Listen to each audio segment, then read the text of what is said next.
നമസ്കാരം, എഡിറ്റേഴ്സ് കോളത്തിലേക്ക് സ്വാഗതം. നികുതി നികുതി നികുതി നികുതി തീയായി മാറുകയാണ് സാധാരണക്കാരനെ സംബന്ധിച്ചിടത്തോളം. എല്ലാത്തിനും നികുതി. പെട്രോൾ അഡീഷണൽ സെസ് എന്ന പേരിൽ നികുതി, സാമൂഹ്യ സുരക്ഷാ സെസ് തുടങ്ങി ഓമന പേരിട്ട് വിളിക്കുന്ന നിരവധി നികുതികൾ.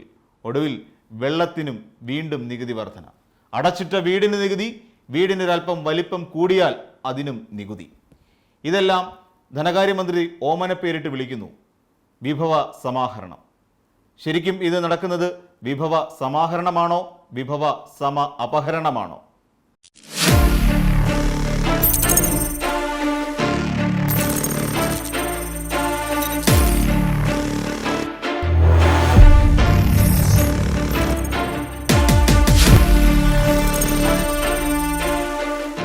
എഡിറ്റേഴ്സ് കോളത്തിൽ ഇന്ന് നമ്മളോടൊപ്പം ചർച്ചയിൽ പങ്കെടുക്കാനായി എത്തിയിരിക്കുന്നത് മുതിർന്ന മാധ്യമപ്രവർത്തകനും രാഷ്ട്രീയ നിരീക്ഷകനുമായ ശ്രീ അജിത് ലോറൻസ് ആണ്. സ്വാഗതം സർ.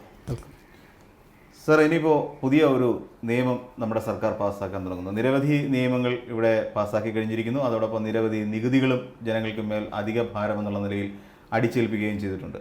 ഇനിയിപ്പോൾ വരാൻ പോകുന്ന ഭൂമിയുടെ ന്യായവില അനുസരിച്ച് അതിന് ആപേക്ഷികമായി കെട്ടിട നികുതി തീരുമാനിക്കുക എന്ന് പറയുന്നത് അത് വെറും 60 മീറ്റർ സ്ക്വയറിൽ വരുന്ന വീടുകൾക്ക്, അതിന് മേലോട്ടുള്ള വീടുകൾക്കാണ് ഇത് ചുമത്താൻ പോകുന്നത്. എങ്ങനെയാണ് സാർ ഇതിനെ നോക്കിക്കാണുന്നത് ഇപ്പോഴത്തെ പുതിയ ഒരു നിയമരീതി? ഈ ഫെയർ വാല്യൂ ഫിക്സേഷൻ എന്ന് പറയുന്നത് പുതിയ പരിപാടിയല്ല, ഇത് പണ്ട് മുതലേ ഉള്ളതാണ്. പക്ഷേ ഇപ്പോൾ സംഭവിച്ചിരിക്കുന്നതിന് വാർത്തയ്ക്ക് പ്രാധാന്യം വരുന്നത് 10% ലാൻഡിനും വരികയും അതുപോലെ തന്നെ ഏതാണ്ട് 3000 സ്ക്വയർ ഫീറ്റിന് മേളിലുള്ളതിന് പണ്ടും അങ്ങനെയുണ്ട്. അത് ലക്ഷറി ടാക്സ് എന്ന് പറഞ്ഞൊക്കെ ഉണ്ടായിരുന്നു. ഇപ്പോൾ അതല്ല, 3000 അല്ലെങ്കിൽ പോലും അതിന് താഴെയാണെങ്കിലും എല്ലാത്തിനും റേറ്റ് എസ്കലേറ്റ് ചെയ്തു. ടാക്സ് ഫെയർ വാല്യൂയും കൂട്ടിയിട്ടുണ്ട്. സ്ഥലത്തിനുള്ള ഫെയർ വാല്യൂ കൂട്ടുന്നതിനൊപ്പം തന്നെ കെട്ടിട നികുതിയും കൂട്ടിയിരിക്കുന്നു. ഇത് കെട്ടിട നികുതിയൊക്കെ കൂട്ടുമ്പോൾ സംഭവിച്ചിരിക്കുന്നത് മൊത്തത്തിലൊരു ബേർഡൻ ജനത്തിൻ്റെ പേരിൽ ഭാരം അടിച്ചേൽപ്പിക്കപ്പെടുകയാണ്. ഇപ്പോൾ ഈ ദിവസങ്ങളിൽ ഈ മാസം 31 വരെ നമുക്കറിയുന്നതാണ്, നമ്മൾക്ക് ശ്രീനാഥൊക്കെ ശ്രദ്ധയിൽപ്പെട്ടതായിരിക്കും, എത്രയെങ്കിലും എല്ലാ ആധാര എഴുത്ത് ഓഫീസുകളിലും അവർ രാത്രിയും പകലും ഇരുന്ന് ഓൺലൈൻ ചെയ്ത് അപ്ലൈ ചെയ്യണം. ഇപ്പോഴത്തെ സിസ്റ്റം അനുസരിച്ച് ഓൺലൈൻ ചെയ്ത് അപ്ലൈ ചെയ്ത് നേരത്തെ എഴുതിയെടുക്കുകയാണ്. കാര്യം അടുത്ത മാസം 10% ഫെയർ വാല്യൂ എല്ലാത്തിലും കൂടുമ്പോൾ എന്ത് സംഭവിക്കുമെന്ന് ചോദിച്ചാൽ, ഇന്ന് പറഞ്ഞ എഗ്രിമെൻ്റ് അനുസരിച്ച് നാളെ അടുത്ത മാസം എഗ്രിമെൻ്റ് എക്സിക്യൂട്ട് ചെയ്താൽ അവർക്ക് കൊടുക്കേണ്ടി വരുന്ന അഡീഷണൽ ബേർഡൻ ആലോചിച്ചിട്ട്, ഇതിനകത്ത് സമ്പന്നർ മാത്രമല്ലല്ലോ ഉള്ളത്, അതെ അതെ തീർച്ചയായിട്ടും അല്ലാത്ത സാധുക്കളും ഉണ്ടല്ലോ. അപ്പോൾ എല്ലാവർക്കും അതൊരു വലിയ ഹറിബറി ആയിട്ട് ഇപ്പോൾ ചെയ്യുന്നു. അതുകൊണ്ട് തന്നെ നെറ്റ്വർക്കിംഗ് എല്ലാം തന്നെ ഡൗൺ ആണ്. രാത്രി കാലങ്ങളിലിരുന്ന് ഇവരിത് ഓൺലൈനിൽ രജിസ്റ്റർ ചെയ്യുകയാണ്. ഓൺലൈനിൽ എൻ്റർ ചെയ്തിട്ട് അവിടെ നിന്ന് സീനിയോറിറ്റി ടോക്കൺ മേടിച്ചാണ് രജിസ്ട്രേഷൻ നടത്തിക്കൊണ്ടിരിക്കുന്നത്. അപ്പോൾ ഈ 31-ാം തീയതിക്കകം മാക്സിമം ചെയ്യാം എന്ന് പറയും. അപ്പോഴേക്കും നമ്മുടെ ഈ സെർവറെല്ലാം ഡൗൺ ആകുന്നതെന്ന് പറയുന്നത് ഇവരുടെ സർക്കാർ അങ്ങനെ അതിനൊരു ഓൾട്ടർനേറ്റീവ് മെഷേഴ്സ് കണ്ടിട്ടില്ല. സർക്കാർ ഉള്ള സിസ്റ്റം അനുസരിച്ചുള്ള സോഫ്റ്റ്വെയറിൽ എത്ര കയറും. അപ്പോൾ 10ഉം 15ഉം ചെയ്തുകൊണ്ടിരുന്ന, ആഴ്ചയിൽ 10ഉം 15ഉം രജിസ്ട്രേഷൻ ചെയ്തുകൊണ്ടിരുന്ന ഒരു ഓഫീസിൽ ഇപ്പോൾ ഈ ആധാര എഴുത്ത് ഓഫീസിൽ 30ഉം 40ഉം ഒക്കെ. അപ്പോൾ അവർ ജനങ്ങളുടെ തള്ളു കാരണമാണ് അവരത് ചെയ്യുന്നത്. പക്ഷേ ഈ മാസം കൊണ്ട് അത് ചെയ്ത് തീർക്കാൻ പറ്റുമോ എന്ന് ചോദിച്ചാൽ അതും നടക്കില്ല. അപ്പോൾ ഈ എല്ലാവരും തന്നെ ഓൺലൈനിൽ കയറി രജിസ്ട്രേഷൻ എടുത്ത് ടോക്കൺ എടുത്താലും 31-ന് മുമ്പ് അത് ചെയ്ത് തീർക്കാൻ പറ്റും എന്നുള്ളത് എനിക്ക് തോന്നുന്നില്ല. ചിലപ്പോൾ അതിനൊരു ഡേറ്റ്, ഈ 31-ാം തീയതിക്ക് മുമ്പ് രജിസ്റ്റർ ചെയ്തിരിക്കുന്നവർക്ക്, ടോക്കൺ എടുത്തവർക്ക് ജൂൺ വരെയും കിട്ടും, മെയ് വരെ കിട്ടും എന്നുള്ള വല്ല തീരുമാനം എടുക്കുകയാണെന്നുണ്ടെങ്കിൽ വെൽ ആൻഡ് ഗുഡ്. പക്ഷേ ഇത് അധിക ഭാരം എന്ന് പറയുന്നത് എന്തുകൊണ്ടെന്ന് ചോദിച്ചാൽ, ഇപ്പം നമ്മൾക്ക് ജീവിത ചെലവ് മൊത്തത്തിൽ എല്ലാത്തിലും, പ്രത്യേകിച്ച് കേരളം പോലെ ഒരു കൺസ്യൂമർ സംസ്ഥാനത്ത് എല്ലാ സാധനവും നമ്മുടെ ഇവിടെ ഒന്നും പ്രൊഡ്യൂസ് ചെയ്യുന്നില്ലല്ലോ. എല്ലാം തന്നെ നമുക്ക് കർണാടകത്തിൽ നിന്നോ ആന്ധ്രയിൽ നിന്നും തമിഴ്നാട്ടിൽ നിന്നുമായിട്ട് വന്നുകൊണ്ടിരിക്കുന്നതാണ്. അപ്പോൾ പെട്രോൾ പ്രൈസ് കൂടിയിരിക്കുന്നു. അത് കേന്ദ്ര നയം കാരണം നമ്മൾ പൊറുതിമുട്ടി ഇരിക്കുമ്പോൾ, ഇവിടെ എല്ലാ കാലത്തും പ്രക്ഷോഭം ഉണ്ടാക്കിക്കൊണ്ടിരിക്കുന്ന CPM ഇപ്പോൾ ഭരിക്കുമ്പോൾ അവർ തന്നെ അഡീഷണൽ സെസ് എന്നും പറഞ്ഞിട്ട്, അതൊരു റോമന പേരാണ്, ഈ പ്രളയം മുതൽ ഇങ്ങോട്ട് സെസ് എന്ന് പറഞ്ഞൊരു സമ്പ്രദായത്തിന് പ്രളയ സെസ് എന്ന്, അഡീഷണൽ സെസ് എന്നൊക്കെ പറഞ്ഞു വന്നിട്ട് ഇപ്പോൾ സർക്കാരിൽ ഖജനാവ് സാമൂഹ്യ സുരക്ഷാ സെസ് എന്നുള്ള പേരിലാണ് ഇപ്പോൾ സാമൂഹ്യ സുരക്ഷ. ഈ സുരക്ഷയാണല്ലോ പ്രളയം വന്നപ്പോഴും ജനങ്ങൾ അങ്ങനെ ഒരു പറയാതെ തന്നെ ജനം വളരെ ജനറസ് ആയിട്ട് അങ്ങോട്ട് കൊടുത്തതല്ലേ. എത്ര പേരാണ് ലക്ഷങ്ങൾ കൊടുത്തത്, എത്ര പേരാണ് അവരുടെ ശമ്പളത്തിൽ നിന്ന് മൊത്തം കൊടുത്തത്, എത്ര പേരാണ് ശമ്പളത്തിൻ്റെ വിഹിതം കൊടുത്തത്. അതെല്ലാം വെറും വിഹിതം എന്ന് പറഞ്ഞ് നിസ്സാരവൽക്കരിക്കാൻ പറ്റില്ല. 50,000, 56,000, 1,00,000, 1,50,000 കൊടുത്തവർ സാധാരണ ജനത്തിലുള്ളവരുണ്ട്. പിന്നെ നമുക്ക് അറിയാമല്ലോ, പാവപ്പെട്ടവരൊക്കെ ഈ പറഞ്ഞ ഈ സഹാനുഭൂതിയും സഹജീവി സ്നേഹവും കാരണം ആട് വിറ്റ് കൊടുത്തതും അങ്ങനെ ഇങ്ങനെയൊക്കെ കൊടുത്തതും എല്ലാം ചെയ്തിരിക്കുന്നില്ലേ. മക്കൾ കുടുക്ക പൊട്ടിച്ച് കൊടുക്കുന്ന സമ്പ്രദായം വരെ ഉണ്ട്. പിള്ളേർ വിദ്യാർത്ഥികൾ കോളേജിലും സ്കൂളിലൊന്നും ഇല്ല, പക്ഷേ എങ്കിലും അവർ ചെന്ന് നിന്ന് ഈ ചാരിറ്റി ഡിസ്ട്രിബ്യൂഷന് വേണ്ടി ചെന്ന് നിന്നെല്ലാം ചെയ്തില്ല. അപ്പോൾ അതിന് ആ ഒരു വികാരത്തെ ഇവിടെ ഇപ്പോൾ ടാക്സ് ചെയ്യുകയാണ്. അതെ അതെ അതെ ആ ഒരു വികാരത്തെ ജനങ്ങളോടുള്ള സഹജീവി സ്നേഹത്തെയും സഹാനുഭൂതിയെയും ടാക്സ് ചെയ്യുന്ന ഒരു സമ്പ്രദായം വന്നപ്പോൾ മനുഷ്യത്വം നഷ്ടപ്പെട്ടു. അപ്പോൾ അത് ആർക്ക് നഷ്ടപ്പെട്ടു എന്ന് കഴിഞ്ഞാൽ CPM നും LDFനുമാണ് നഷ്ടപ്പെട്ടിരിക്കുന്നത്. CPM LDF എന്ന് പറഞ്ഞാൽ ഇടതുപക്ഷം എന്ന് പറഞ്ഞു കഴിഞ്ഞാൽ, ഇടതുപക്ഷം എന്ന് പറഞ്ഞാൽ പൊതുവേ നമ്മൾ എന്തുകൊണ്ടാണ് ഇടതുപക്ഷം എന്ന് പറയുന്നത്? ഇടതുപക്ഷം എന്ന് പറയുന്നത് മനുഷ്യരുടെ പ്രശ്നങ്ങൾക്കൊപ്പം നിൽക്കുന്ന, മനുഷ്യരുടെ നന്മയ്ക്ക് വേണ്ടി പ്രവർത്തിക്കുന്ന ഒരു വിഭാഗം രാഷ്ട്രീയ പ്രവർത്തകരാണ് ഇടതുപക്ഷം എന്ന് പറയുന്നത്. ഫ്രാൻസ് മുതൽ ഇങ്ങോട്ട് അവിടുത്തെ അത് നവോത്ഥാന കാലം മുതൽ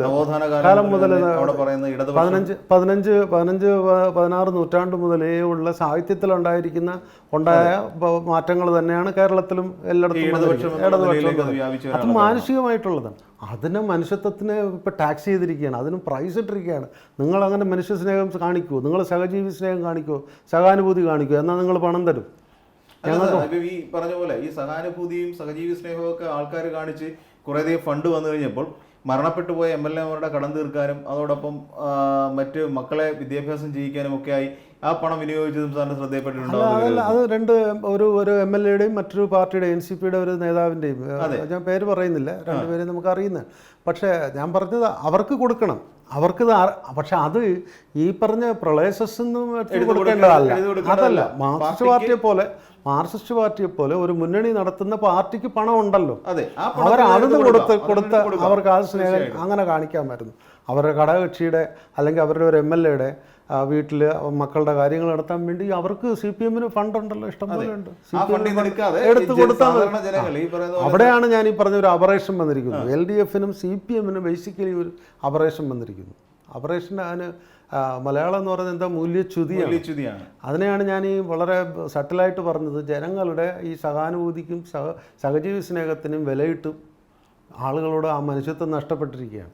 ആ മനുഷ്യത്വം നഷ്ടപ്പെട്ട നാളെ നമ്മൾ എന്ത് പറയും? നാളെ മുതൽ നമ്മൾ എല്ലാത്തിനും ടാക്സായിട്ട് കൊടുക്കുകയല്ലേ, എല്ലാത്തിനും സെസ്സായിട്ട് കൊടുക്കുകയല്ലേ, ഇനിയിപ്പോൾ വല്ലവരും ചത്താൽ നമുക്കെന്താ, എൻ്റെ ആരും അല്ലല്ലോ എന്നുള്ള ഒരു രീതിയിലേക്ക് മനുഷ്യത്വം നഷ്ടപ്പെടുന്ന ഒരു പോളിസിയാണ് ഈ സർക്കാർ കൊണ്ടുവന്നിരിക്കുന്നത്. ഇപ്പോൾ തന്നെ നമ്മൾ നോക്കിയാൽ കാണാം സർ, വെള്ളക്കരം കൂട്ടിയിരിക്കുന്നു. നമ്മൾ ലിറ്ററിന് ചെറിയൊരു പൈസയാണ് കൂട്ടിയിരിക്കുന്നതെങ്കിലും ഒരു ലിറ്ററിന് ഒരു പൈസ എന്നുള്ള നില അതിന് ഇനി സ്പ്ലിറ്റ് ചെയ്യാൻ പറ്റില്ല. ഒരു പൈസ ഇനി സ്പ്ലിറ്റ് ചെയ്യാൻ പറ്റില്ല. അതെ ഇനി അത് സ്പ്ലിറ്റ് ചെയ്യാൻ പറ്റില്ല. അപ്പം ഇനിയും ഒരു വീട്ടിലേക്ക്, അത് റോഷി അഗസ്റ്റിൻ വളരെ വ്യക്തമായി നിയമസഭയിൽ പ്രസംഗിച്ച ഒരുപക്ഷെ സാറ് ശ്രദ്ധിച്ചിട്ടുണ്ടാവും, ആരാണ് ഇത്രയും അധികം വെള്ളം ഉപയോഗിക്കുന്നത് എന്ന് റോഷി അഗസ്റ്റിൻ ചോദിക്കുമ്പോൾ അതിന് മറുപടി എന്നോണം പിന്നീട് വന്നത് അദ്ദേഹത്തിൻ്റെ വീട്ടിൽ തന്നെ 4 കുടുംബ അംഗങ്ങൾ മാത്രമുള്ള വീട്ടിൽ 1,00,000 ലിറ്റർ വെള്ളം അവിടെ ഉപയോഗിച്ചിരുന്നു എന്നാണ്.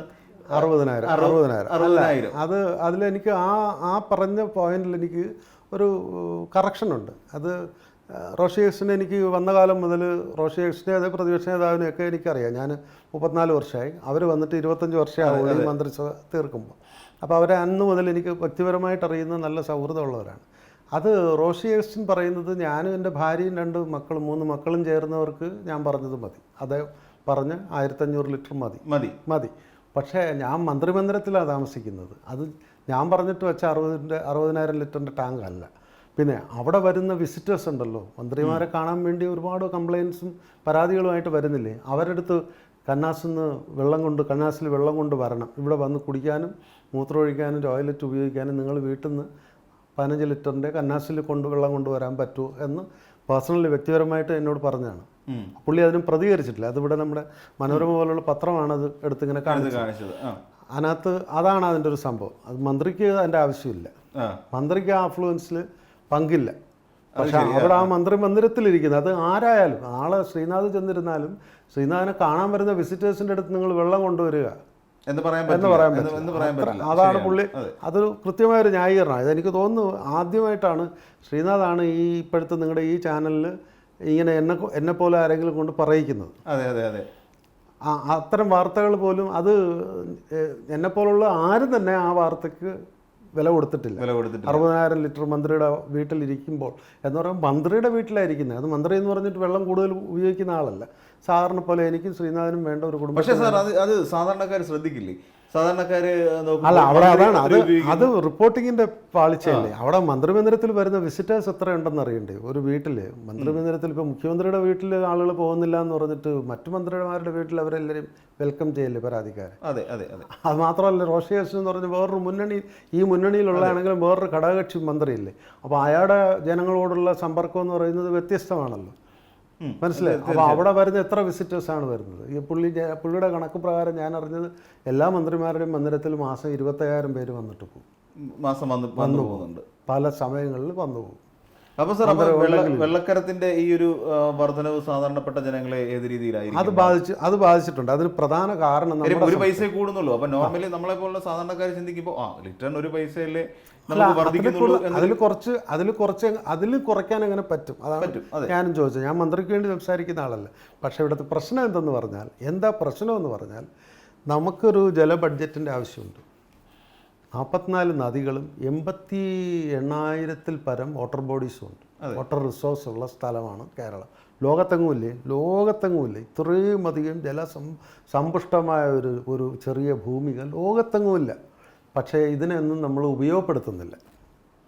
ഈ 44 നദികളെയും നമ്മൾ ഉപയോഗപ്പെടുത്തുന്നില്ല. ഈ പറഞ്ഞ ഞാൻ ഇൻക്ലൂഡിങ് ടെമ്പിൾ പോണ്ട്സാണ്, അമ്പലക്കുളങ്ങൾ ഉൾപ്പെടെ വരുന്ന ചെറിയ ഒഴുക്കുകളും ചാലുകളും ചെറിയ തണ്ണീർത്തടങ്ങളും എല്ലാം ചേർത്ത് 88,000 പരമുണ്ട്.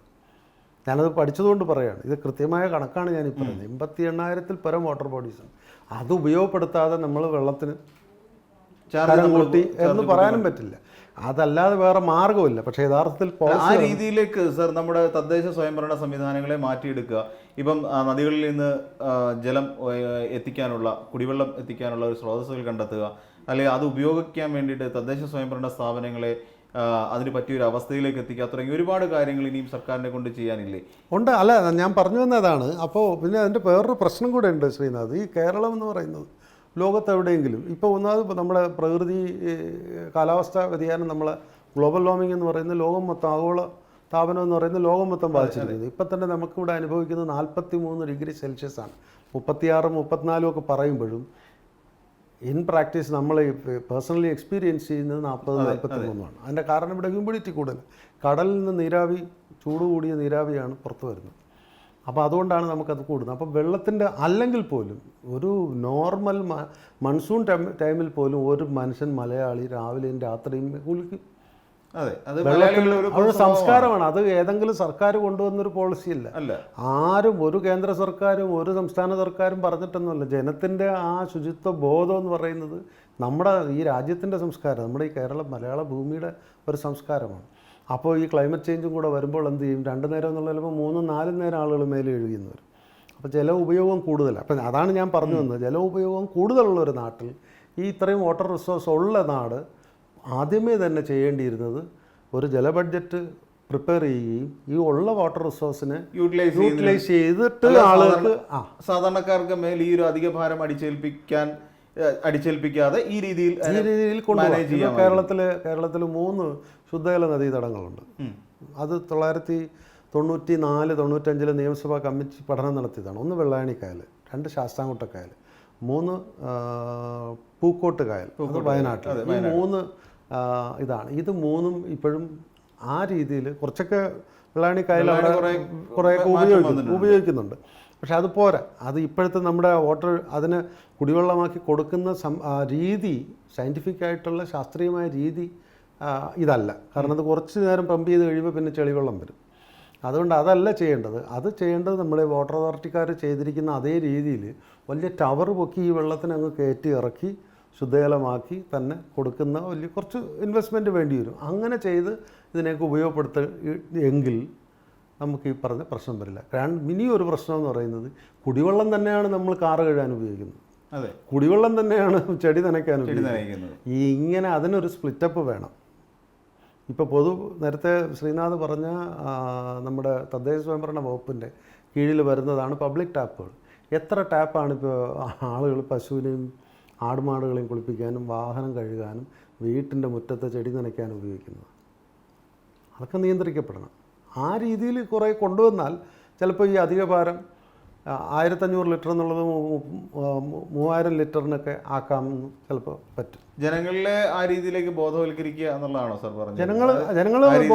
ജനങ്ങൾ ബോധവാന്മാരാകണം. 1. 2, ജനത്തിൻ്റെ ഈ സർക്കാരിന് ആ പോളിസി മനസ്സിലാകണം. ഏതാ ഈ പറഞ്ഞ രീതി വാട്ടർ റിസോഴ്സ് ഉപയോഗിക്കുകയും നമ്മുടെ സ്രോതസ്സുകൾ ഉപയോഗപ്പെടുത്തുകയും ജല ഉപയോഗം കൂടുതലുള്ളൊരു നാടാണെന്നുള്ള ബോധ്യം വരുത്തുകയും ലഭ്യത വരുത്താനുള്ള കാര്യങ്ങൾ ചെയ്യുക. മാത്രമല്ല 2 ലൈൻ ഇടേണ്ടി വരും. കുക്കിങ്ങിനും കുടിക്കാനും വേണ്ടിയുള്ള മറ്റു കാര്യങ്ങൾ. ആ രീതിയിലുള്ള ഒരു നിയന്ത്രണം ഉണ്ടെങ്കിൽ നമുക്ക് ശുദ്ധജലം ഇതിപ്പോൾ ഇന്നത്തേക്ക് വേണ്ടിയല്ല ഞാനീ പറയുന്നത്, ഇത് ഇനിയുള്ള കാലങ്ങളിലാണ്. ഇപ്പോൾ ഈ ഗ്രൗണ്ട് വാട്ടർ തന്നെ ഡിപ്ലീഷൻ ആയിക്കഴിഞ്ഞു. കാരണം എന്താ, വെള്ളം കിട്ടാതെ നമ്മുടെ സൗത്ത് ഇന്ത്യയിൽ മൊത്തം ഈ നമ്മുടെ ഭാരതപ്പുഴയുടെ നടുവിൽ ഭാരതപ്പുഴയിൽ നിന്ന് മണലൂറ്റിയിട്ട് അനധികൃത മണൽവാരൽ നടത്തിയിട്ട് എന്ത് പറ്റി, ഭാരതപ്പുഴയുടെ മാറ് വറ്റിയിരിക്കുകയാണ്. എന്നിട്ട് അതിൻ്റെ നടുവിൽ ചെറിയൊരു ചാല് പോലെ ഇങ്ങനെ തോന്നുന്നിടത്ത് അവിടെ കൊണ്ടുവന്ന് കുഴൽക്കിണറടിച്ച് അവിടെ നിന്ന് കയറ്റാൻ നോക്കുകയാണ് വെള്ളം. അപ്പം ശരിക്കും പറഞ്ഞാൽ വെള്ളം ഈ ഗ്രൗണ്ട് വാട്ടർ എന്ന് പറയുന്ന സാധനം ഇല്ല നമുക്ക്. ഗ്രൗണ്ട് വാട്ടർ ഇപ്പോൾ എത്രയിടത്ത് ഈ പറഞ്ഞ കുഴൽക്കിണർ വെച്ച്, കുഴൽക്കിണർ അശാസ്ത്രീയമായൊരു സാധനമാണ്.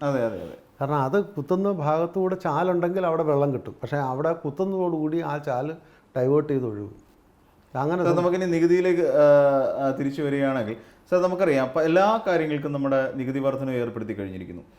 പെട്രോളിന് 2 രൂപ, ഡീസലിന് 2 രൂപ എന്നിങ്ങനെ ഓരോ ഇനം തിരിച്ച് നമ്മൾ കഴിഞ്ഞ ബഡ്ജറ്റിൽ ഓരോന്നിനും ഇനി മാർച്ച് കഴിഞ്ഞതിന് ശേഷം ഏപ്രിൽ 1 മുതൽ നമ്മുടെ എല്ലാ സാധനങ്ങൾക്കും സ്റ്റാമ്പ് ഡ്യൂട്ടി ഉൾപ്പെടെ വർദ്ധിച്ചു. അതിനെല്ലാം ഇത്ര കോടി രൂപ അധിക വരുമാനം സർക്കാരിലേക്ക് വരും എന്ന് വിഭവ സമാഹരണം എന്നുള്ള ഓമന പേരിലാണ് ഇപ്പോൾ ഇതിനെല്ലാം മന്ത്രി ബജറ്റായിട്ട് അവതരിപ്പിച്ചിരിക്കുന്നത്. അതേസമയം ഇവിടെ നമ്മുടെ കേരളത്തിൽ നടക്കുന്ന പല കാര്യങ്ങളിലും ഇപ്പോൾ മുഖ്യമന്ത്രി അടക്കം ഒരു കാര്യത്തിൽ ഇടപെടുന്നില്ല എന്നൊരു തോന്നലും നമുക്ക് പൊതുജനത്തിനുണ്ട്. കാര്യം ഈ രീതിയിലൊരു നികുതി വർധന വന്നിട്ട് അതിനെക്കുറിച്ച് മുഖ്യമന്ത്രി ഒന്നും മിണ്ടിയിട്ടില്ല. ധനകാര്യമന്ത്രി മാത്രം പറഞ്ഞു നമുക്ക് കടം ഒരുപാടുണ്ട് എന്നുള്ള രീതിയിൽ ബജറ്റ് അവതരിപ്പിച്ചു. ഇതിനെ എങ്ങനെയാണ് നമുക്ക് കാണാൻ പറ്റുന്നത്? മുഖ്യമന്ത്രി മൗനമായി പല കാര്യങ്ങളിലും തീർത്തും മൗനമായിട്ട് മുന്നോട്ട് പോകും. അത് മുഖ്യമന്ത്രി മൗനം പാലിക്കുന്നതല്ല. മുഖ്യമന്ത്രി അറിയാതെ ഒരു സംസ്ഥാനത്തിൻ്റെ ബഡ്ജറ്റ് ഒരു കാരണവശാലും എന്തായാലും എന്ത് ഔദാര്യം കൊടുത്താലും എന്ത് ആളുകളുടെ ടാക്സ് ചെയ്താലും അടിച്ചേൽപ്പിച്ചാലും ഭാരം അടിച്ചേൽപ്പിച്ചാലും മുഖ്യമന്ത്രി അറിയാതെ ചെയ്യുന്നതല്ല. മുഖ്യമന്ത്രിക്ക് അറിഞ്ഞുകൂടാത്ത കാര്യമല്ല. അതിന് ഉത്തരവാദിത്വം ധനകാര്യമന്ത്രിക്കാണെന്ന് പറയാൻ പറ്റില്ല. അതുകൊണ്ട് അദ്ദേഹത്തിനെ മുഖ്യമന്ത്രി എന്ന് വിളിക്കുന്നത് തന്നെ എല്ലാ ഡിപ്പാർട്ട്മെൻറ്റിലും എല്ലാ കാര്യങ്ങളും അറിഞ്ഞിരിക്കേണ്ട ആളാണ്. ബാധ്യത അദ്ദേഹത്തിന് കൂടെ ഉള്ളതാണ്. അപ്പോൾ അത് അറിഞ്ഞുകൂടാ എന്ന് നടിക്കുന്നത് അത് ജനങ്ങൾ മനസ്സിലാക്കുന്നുണ്ട്. അറിഞ്ഞുകൂടാ എന്ന് നടിക്കുന്നതാണ് എന്നുള്ളത് ജനങ്ങൾ നടിക്കുന്നുണ്ട്. എനിക്കറിയില്ല ശ്രീനാഥ് ഉദ്ദേശിച്ചത് അസംബ്ലിയിൽ അത്തരം പരാമർശങ്ങൾ അങ്ങനൊരു വല്ലാത്തൊരു സംഭവം ഉണ്ട്. അതിൻ്റെ കാരണം എന്ന് പറയുന്നത് ഈ പറഞ്ഞ ഈ തുടർഭരണം കേന്ദ്രത്തിലും മുന്നണി സംവിധാനങ്ങൾ നോക്കാതെ തന്നെ ആരാണ് തുടർഭരണം കിട്ടിയോ അവരെല്ലാം എല്ലാ കാലത്തും തുടർഭരണം അതിൻ്റെ ആൻറ്റി ഇൻകംബൻസി എന്ന് പറയുന്നത് കഴിഞ്ഞ തവണത്തെ 5 വർഷത്തെ ടേമിനെ ഈ വർഷം കൂടെ അധികാരം കിട്ടിയപ്പോൾ കഴിഞ്ഞ തവണ ചെയ്ത മിസ്ഡീഡ്സ് അകൃത്യങ്ങൾക്ക് ഇത്തവണ ഉത്തരം പറയേണ്ട ഒരാൾ. അതുകൊണ്ടാണ് ഇപ്പോൾ ഉത്തരം പറയാതെ മുഖ്യമന്ത്രിയെ അടിച്ചൊടുക്കുന്ന ഈ ഒരു ജനാധിപത്യത്തിന് നിരക്കാത്ത ഒരു നിലപാടെടുത്ത് അദ്ദേഹം അങ്ങനെ മിണ്ടാതിരിക്കുന്നത്.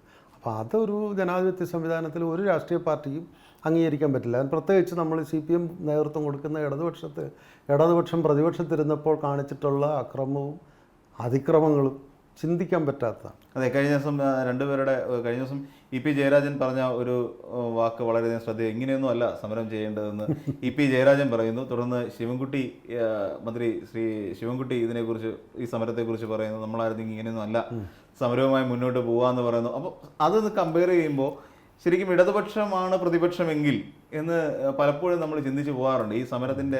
ഇവർ രണ്ടുപേരും വളരെ ഒരു എന്താ പറയുക ട്രാജിക് ഐറണിയും മോക്ക് ഐറണിയും എന്ന് പറയുന്നത് രണ്ട് ഐറണിയും കൂടെ ചേർന്നാണ്. രണ്ടിൻ്റെയും ഐറണി ചേർന്നാണ്. ട്രാജിക്കുമാണ് കോമിക്കുമാണ്. അതിൻ്റെ കാരണം ഈ പറഞ്ഞ EP ജയരാജനും അതെ മന്ത്രി ശിവൻകുട്ടിയും അതെ ഇവർ രണ്ടുപേരുമാണ് അസംബ്ലി അടിച്ചു തകർത്തത്. അസംബ്ലിയിൽ ഇത്രയധികം നാശനഷ്ടം ഉണ്ടാക്കിയത് അവരാണ്. ഇവരുടെ രണ്ടുപേരുടെ ആറ്റിറ്റ്യൂഡ് എന്താണ്? ഇവരിപ്പോൾ എല്ലാം വക്രീകരിക്കുകയാണ്. ഈ പറഞ്ഞ ഓരോ കാലഘട്ടത്തിൽ അതിനെ കോപ്രായം കാണിക്കുന്നു. ഇവരിതല്ല കാണിക്കുന്നത്, ഞങ്ങളിങ്ങനെ അല്ലല്ലോ സമരം ചെയ്യുന്നത്, ഞങ്ങളെല്ലാം നശിപ്പിക്കുന്നവരല്ലേ എന്നുള്ളതാണ് അവർ. അങ്ങനെ നമ്മൾ അങ്ങനെ ജനം വിലയിരുത്തുള്ളൂ. ഇവർ രണ്ടുപേരുടെ ഇപ്പോൾ ഈ ഡിജിറ്റൽ യുഗത്തിൽ ഇതെല്ലാം കിടക്കല്ലേ. ഈ മുഖ്യമന്ത്രി, ഇപ്പോഴത്തെ മുഖ്യമന്ത്രി കരിങ്കൊടി കാണിക്കാൻ പാടില്ല, ബ്ലാക്ക് മാസ്ക് ധരിക്കാൻ പാടില്ല എന്ന് പറയുന്ന ആൾ പറഞ്ഞത് ഇപ്പോൾ ഡിജിറ്റൽ ഇതിൽ കിടപ്പുണ്ട്. ഏതാ ഈ പറഞ്ഞ ബ്ലാക്ക് കൊടിയെന്ന് പറയുന്നത് പ്രതിഷേധത്തിൻ്റെ ഒരു സൂചനയല്ലേ എന്ന് പറഞ്ഞത് ഇവിടെ വൈറലായി കിടക്കുകയല്ലേ. അദ്ദേഹമാണ് ഇപ്പോൾ കരിങ്കൊടി മരണ വീട്ടിൽ പോലും കരിങ്കൊടി വയ്ക്കാൻ പാടില്ല എന്നുള്ള ഒരു സാധനം വന്നത്. അതുപോലെയല്ലേ ഇ.പി. ജയരാജും വി. ശിവൻകുട്ടിയും കാണിച്ചിരിക്കുന്ന അക്രമങ്ങളെല്ലാം. എന്നിട്ട് അവർ കോടതിയിൽ പോയിരിക്കില്ല, അത്തരം കേസ് എടുക്കാൻ ചെയ്യുന്നില്ല. അപ്പോൾ എന്ത് പറഞ്ഞാലും മറ്റെല്ലാ മുന്നണിയിലുള്ളവർക്കും, ഈവൻ CPM-ലുള്ളവർക്കും, ലജ്ജയുള്ളവരാരും അത് പറയില്ല. ഈ പറഞ്ഞ വാക്ക് ലജ്ജയും ഒരല്പമെങ്കിലും ആത്മപരിശോധന നടത്തി ലജ്ജയുണ്ടെങ്കിൽ ഈ പറഞ്ഞ ഇവർ സാധുക്കളാണെന്നല്ലേ നമുക്ക് തോന്നുന്നുള്ളൂ. ആരാ ഈ പ്രതിപക്ഷം, ഇപ്പോഴത്തെ പ്രതിപക്ഷം? അവരാണെങ്കിൽ ഈ നാട് കുട്ടിച്ചോറാക്കില്ലേ മറ്റവരായിരുന്നു. ഈ ശിവൻകുട്ടിയും ഇ.പി. ജയരാജനും ഈ പറഞ്ഞ മുഖ്യമന്ത്രി ആയിരിക്കുന്ന പിണറായി വിജയനും ഇരുന്നപ്പോൾ ചെയ്തിരുന്ന കാലഘട്ടത്തിൽ ചെയ്ത നശീകരണ പ്രവർത്തനങ്ങൾ, ട്രാൻസ്പോർട്ടിൻ്റെ കാര്യം, ഇവരാണെങ്കിൽ എത്ര ബസ് കത്തിക്കുമായിരുന്നു, എന്തോരം നാട്ടിൽ തീപ്പന്തം കൊളുത്തി നാട്ടുകാരെ എല്ലാം നശിപ്പിക്കില്ലേ, സമാധാനം നശിപ്പിക്കില്ല. അപ്പോൾ എന്തുകൊണ്ടും ബെറ്റർ ആണല്ലോ ഇത് ജനം കാണുന്നതാണ്. ഇതിപ്പോൾ ഞാൻ മാധ്യമപ്രവർത്തകൻ എന്നുള്ള നിലയ്ക്ക് ഞാൻ പറയുന്നെന്നുള്ളൂ, പക്ഷേ ജനം കാണുന്നില്ലേ.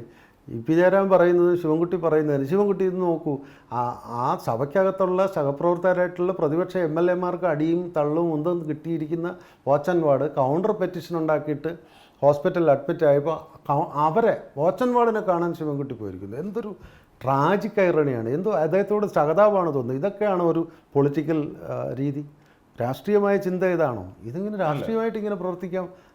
അതിന് ആൻറ്റി സോഷ്യൽ ആക്ടിവിറ്റിയാണത്.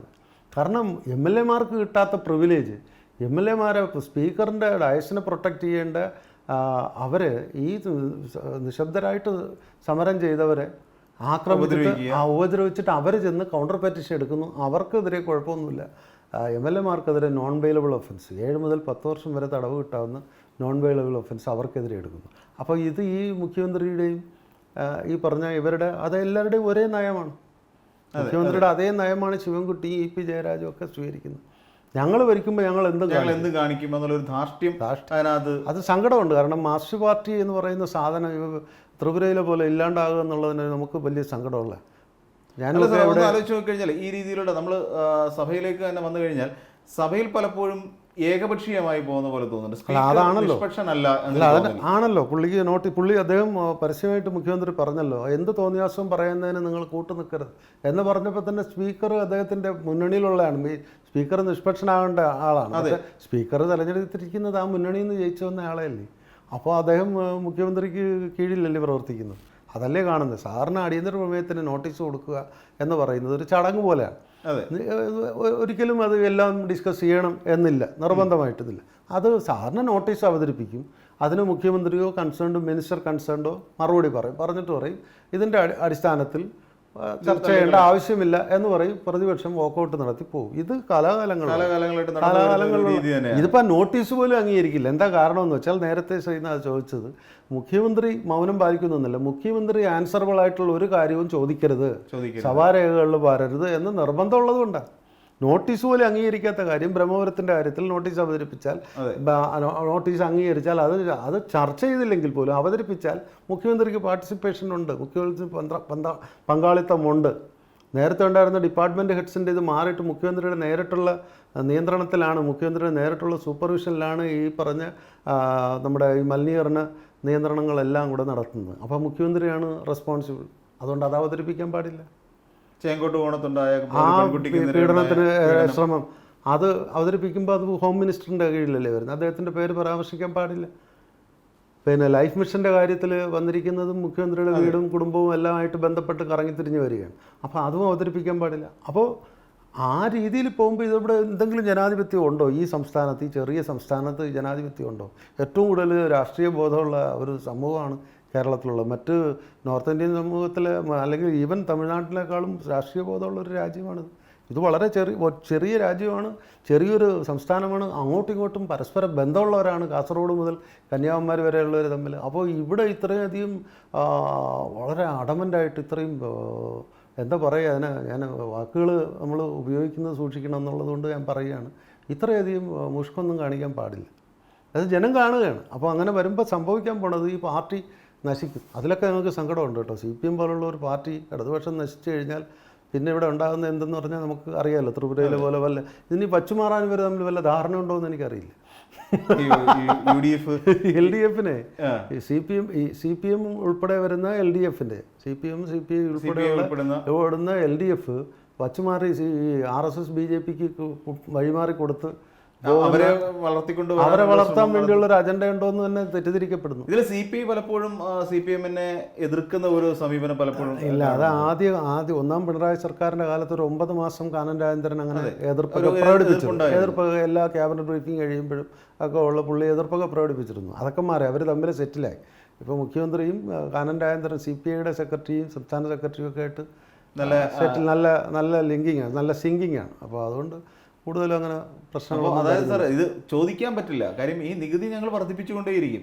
ഇനി നാളത്തെ ഇപ്പം ട്രോളുകളിലൊക്കെ വന്നിട്ടുള്ള പോലെ ശരിക്കും നമ്മൾ നോക്കിക്കഴിഞ്ഞാൽ ഇത് നമുക്ക് തന്ന കിറ്റിന്റെ പൈസ ഇപ്പോൾ നമ്മുടെ കയ്യിൽ നിന്ന് തിരിച്ച് സർക്കാർ പിടിച്ചു. പൈസ മാത്രമല്ല, കിറ്റിൽ പോലും അഴിമതി നടന്നിട്ടുണ്ട്. അതെ, കിറ്റിൽ പോലും അഴിമതി നടന്നിരുന്നില്ലേ. അപ്പോൾ കിറ്റിൻ്റെ പൈസ അല്ലല്ലോ ഇപ്പോൾ മേടിക്കുന്നത്. 1 ലിറ്റർ പെട്രോളിന് 2 രൂപ വെച്ച് അടുത്ത മാസം 10 ദിവസം കഴിയുമ്പോൾ കൊടുക്കണമെന്ന് പറഞ്ഞു കഴിഞ്ഞാൽ ഒരു കാറുള്ള ഒരാൾ ദിവസം ഒരു 15 ലിറ്ററെങ്കിലും അടിക്കും തീർച്ചയായിട്ടും. ഡീസലുകാരൻ എന്തായാലും 15 ലിറ്റർ അടിക്കാതെ അവന് ഓട്ടോ ഉണ്ടെങ്കിൽ ഡീസൽ വണ്ടി ഉപയോഗിക്കും. അപ്പോൾ 15 ലിറ്റർ അവൻ ഓടിക്കും. 15 2 എത്രയായി? അതെ. അപ്പോൾ അത്രയും പൈസ അധികം ഡെയിലി കൊടുക്കേണ്ടി വരികയാണ്. ഇനി കേരളം നേരത്തെ പറഞ്ഞ ഒരു ഉപഭോക്തൃ സംസ്കാരം ഉള്ള ഒരു സംസ്ഥാനമായതുകൊണ്ട് ഈ പെട്രോളിനും ഇതിനും വില കൂടുമ്പോൾ എല്ലാത്തിനും തീവെട്ടി ഭയങ്കര എല്ലാ വിലയിലും കൂടും. എല്ലാ പച്ചക്കറി, പഴം, പച്ചക്കറി, പ്രൊവിഷൻസ് എല്ലാത്തിനും വില കൂടും. പലവ്യഞ്ജനത്തിനെല്ലാം ഭീകരമായ വില കൂടും. ഇപ്പോൾ തന്നെ 2000-ന്റെ നോട്ട് ആരുടെയെങ്കിലും കയ്യിലുണ്ടോ എന്ന് എനിക്ക് അറിഞ്ഞൂടാ. എന്തായാലും 2000-ന്റെ നോട്ട് കൊടുത്തിട്ട് 1 മണിക്കൂർ കറങ്ങിയിട്ട് വാ മോനെ എന്ന് പറഞ്ഞ് ആരോടെങ്കിലും വിട്ടു കഴിഞ്ഞാൽ 2000-ന്റെ അഡീഷണൽ 2000-ന്റെ ഒരു ചിലവും കൂടെ വരാൻ പറ്റും. ആ ഒരു അവസ്ഥയിലേക്ക് നമ്മുടെ പിന്നെ കേന്ദ്ര സർക്കാർ ചെയ്ത ഈ ഡിജിറ്റൽ ട്രാൻസ്ഫർ എന്ന് പറയുന്ന അത് വന്നതുകൊണ്ട് എല്ലാവരും ഈ GPay, Google Pay എന്നൊക്കെ പറഞ്ഞിട്ട് കൊടുക്കുന്നുണ്ട്. പെട്ടെന്ന് പിടികിട്ടില്ല. അന്നേ ദിവസം സാധനം എല്ലാം മേടിച്ച് വീട്ടിൽ വന്നു. ബാങ്ക് ബാലൻസ് നോക്കുമ്പോഴാണ് ബാങ്ക് കമ്മിയായി എന്ന് മനസ്സിലാവും. അപ്പോൾ അത് പിണറായി സർക്കാരും അതിൻ്റെ ബെനിഫിറ്റ് നമുക്ക് കിട്ടിയിട്ടുണ്ട്.